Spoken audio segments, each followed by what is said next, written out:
গভীর রাতের আতঙ্ক।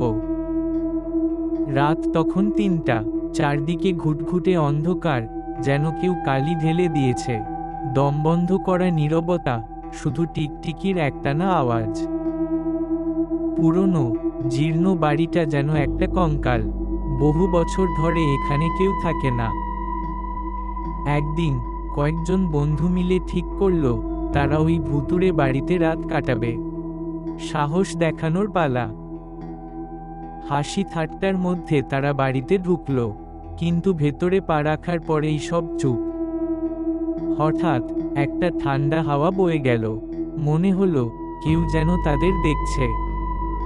আলো নিভে গেল, চারদিকে শুধু অশরীরী আত্মার ফিসফিসানি। একজন চিৎকার করে উঠল, তার দিকে তাকিয়ে সবাই দেখল তার চোখ দুটো রক্তে লাল। তারপর সব অন্ধকার। আজ পর্যন্ত কেউ জানে না সেদিন রাতে তাদের কি হয়েছিল। শুধু শোনা যায়, গভীর রাতে নাকি ওই বাড়িতে এখনো আর্তনাদের শব্দ ভেসে আসে।